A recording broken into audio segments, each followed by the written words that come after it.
What's up, guys? Inigami here, and let's go through Shanks Ben Beckman treasure map on the Japanese version of One Piece Treasure Cruise. Shanks and Ben Beckman as a dual character, of course. Shanks, cerebral slasher, Beckman, striker cerebral character, and once combined, they become a cerebral slasher once again. Their captain ability either boosts attack of int by 3 and other characters by 2, or boost attack of dex by 3 and other characters by 2, and when they combine, they boost the attack of int and dex characters by 3.75 times, and boost the attack of all other characters by 2.5 times instead. So basically just a dex int captain. Really great captain ability.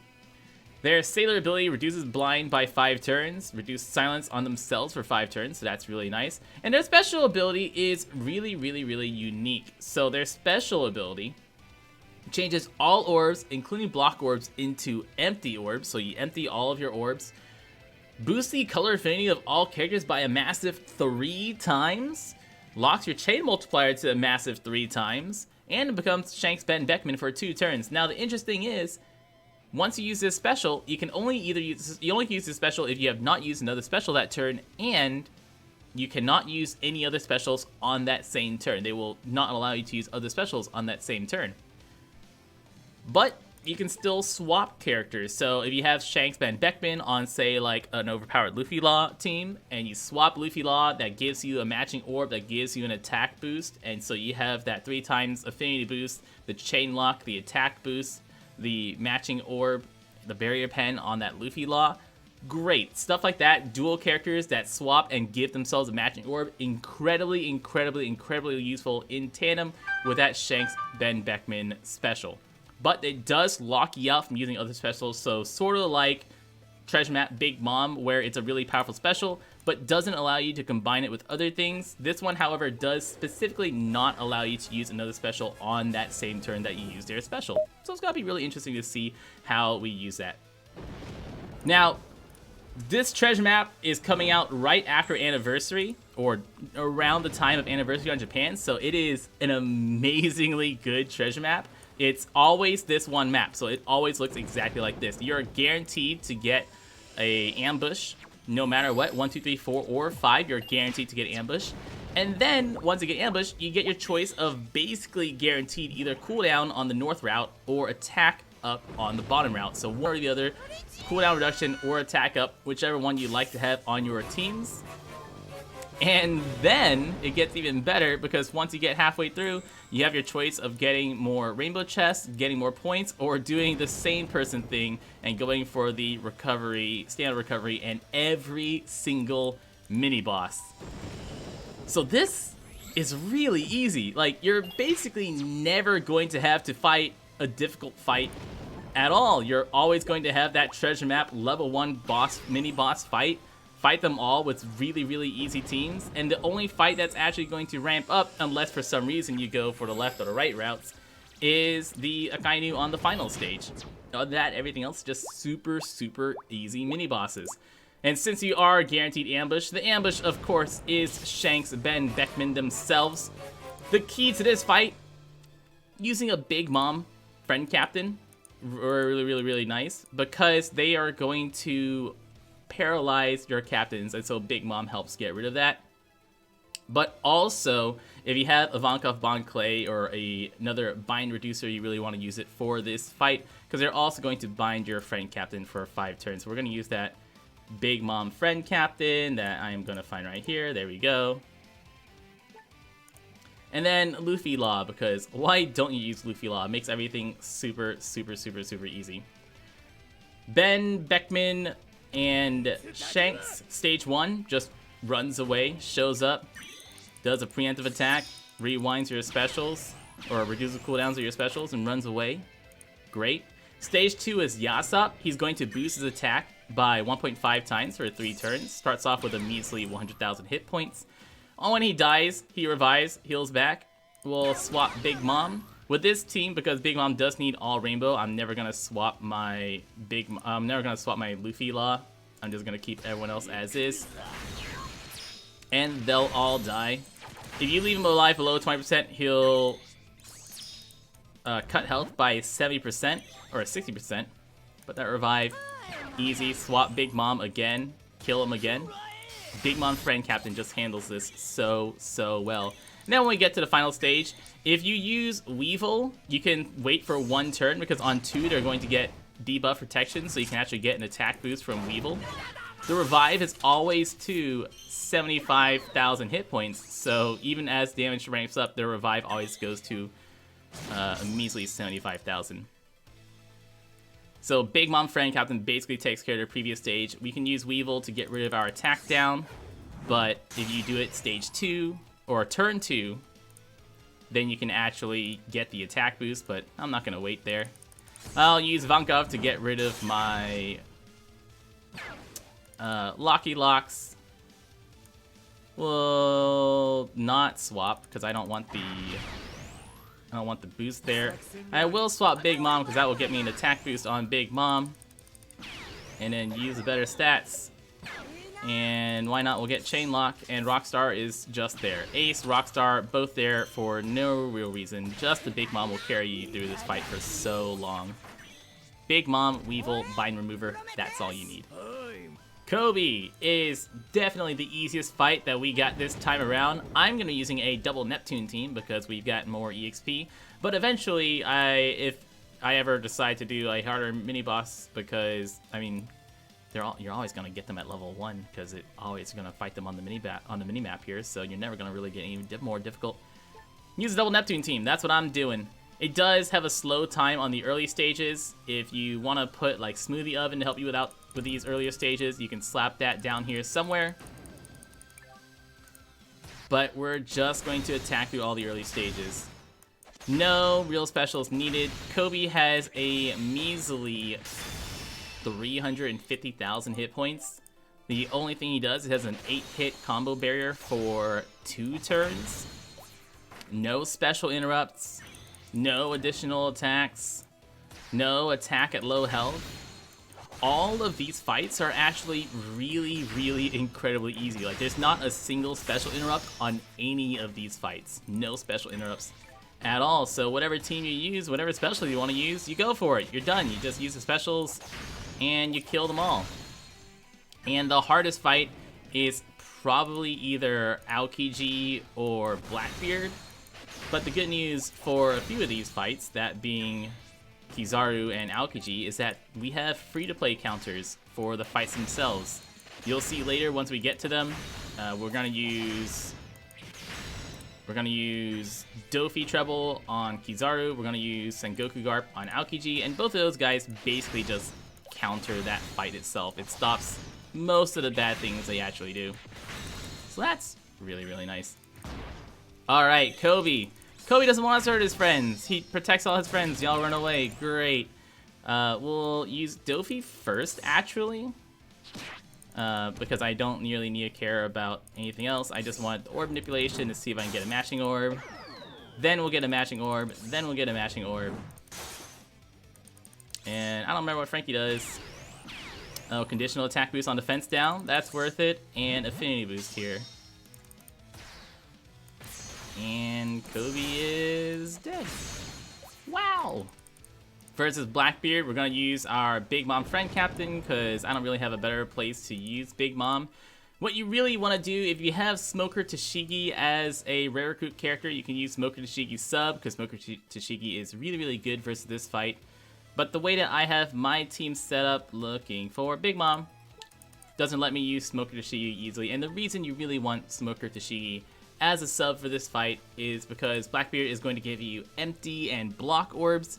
You can swap Smoker Tashigi to get rid of empty and then use your special to get fully matching orbs right after that. So that's quite useful. With my particular team, I only have a rainbow, so I swapped the judge for that rainbow captain ability.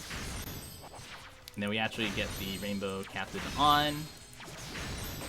And we get all that additional 1, 2, 5 times health, and you heal ridiculous amounts with Big Mom, which is really fun. You can swap Big Mom every turn. Big Mom's swap ability is basically nothing. It just gives you that attack and orb boost every single turn on themselves. So if you want to, you can swap that Big Mom every turn. But it's just fodder stages. You don't need to. Don't waste your time, man. It's easy stuff. And look at all that healing you get. Ooh, mwah. So nice.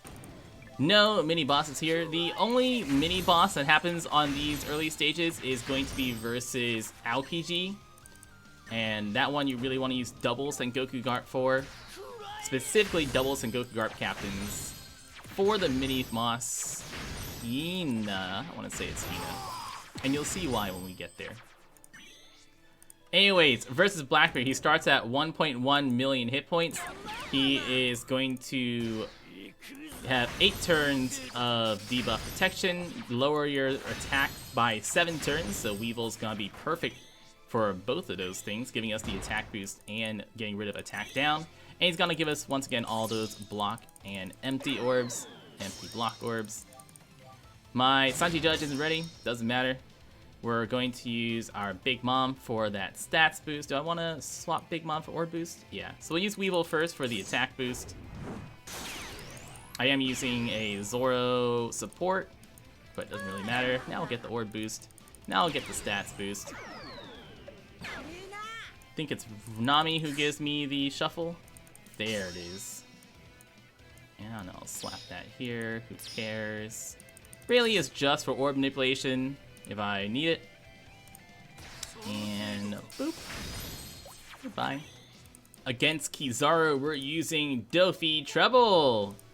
And Dofi Treble is perfect for countering Kizaru because Kizaru is going to revive. He's going to lower our chain. And you know who has multiple turn chain locker? Well, that's Dofi Treble. And we're going to find them, which is right here. And this team has the most dual characters of all the teams I'm using right here. Everyone except for Zoro is a dual character. Most of their their swaps and stuff we actually don't kind of care about. One thing that if you are using the same team as me to note is that Chopper, while Chopper is a cerebral, Carrot is not boosted by either Dofi or Trebles, so we don't really want to be on Carrot while we're getting through these fodder stages. Everyone else, you can swap them however you want though.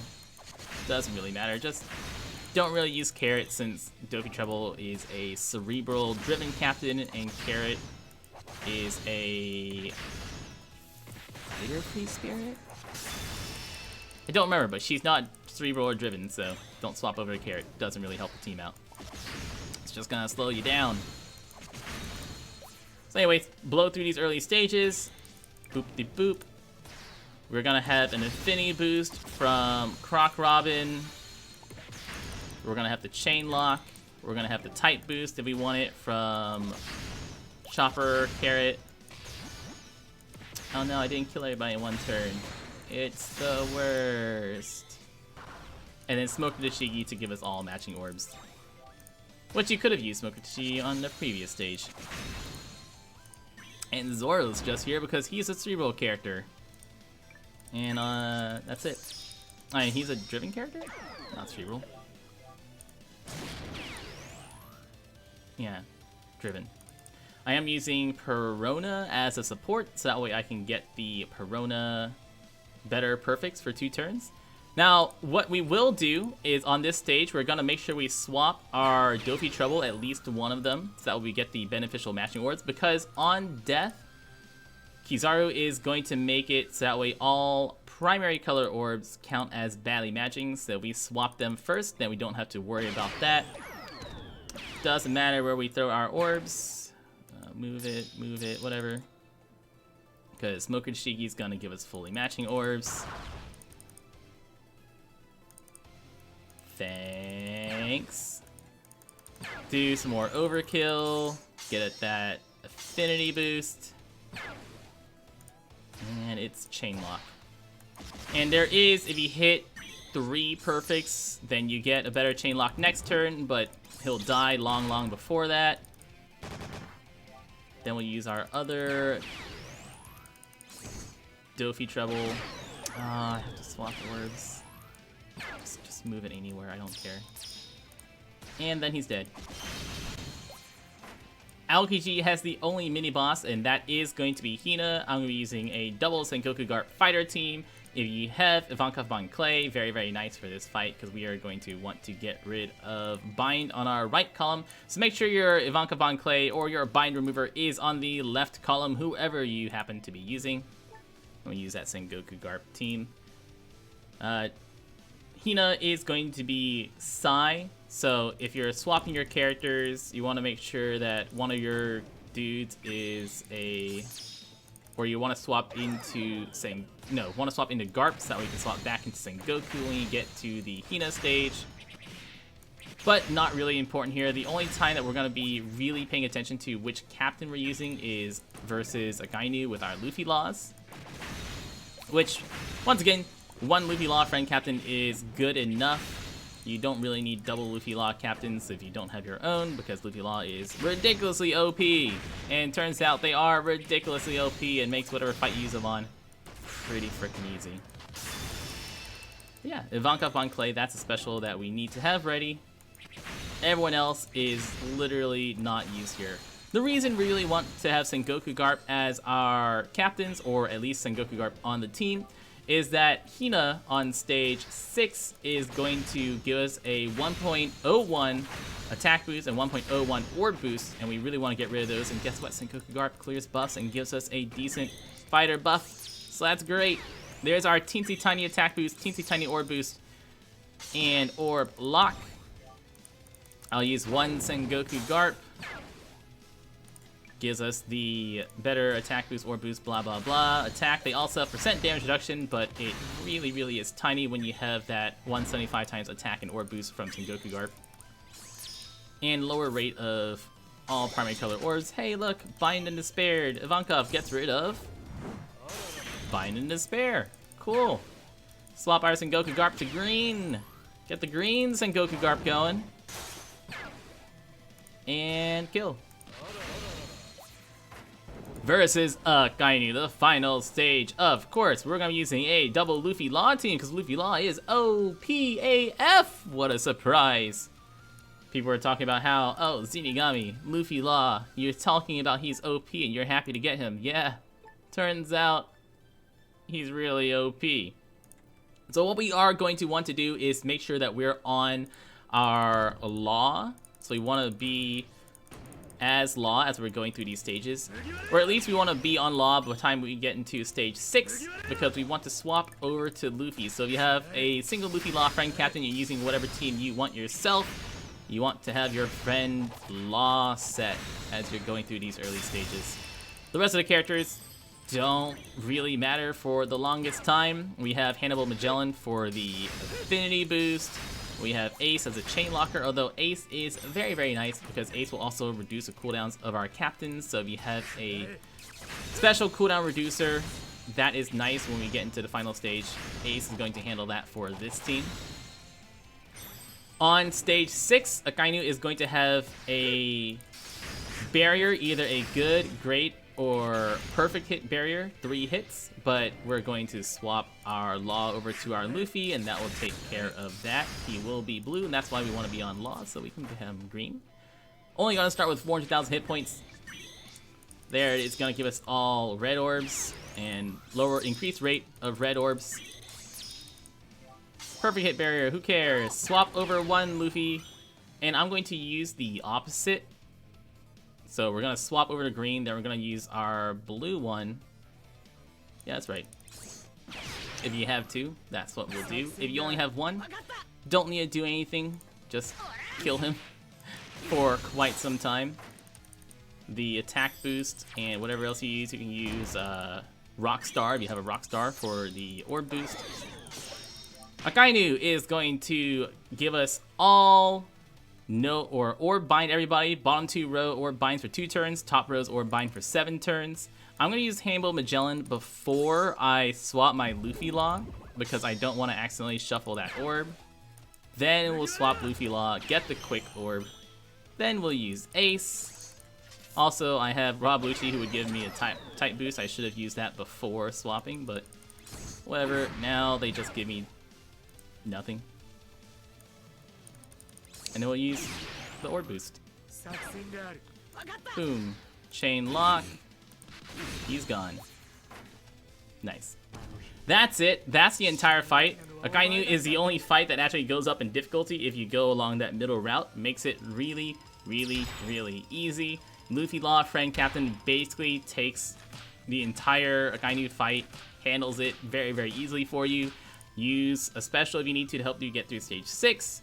Use that Luffy Law and a Tight Booster to help you get through stage 7. And you're golden. I've been Zinigami, guys. Thank you so much for watching. Y'all stay beautiful.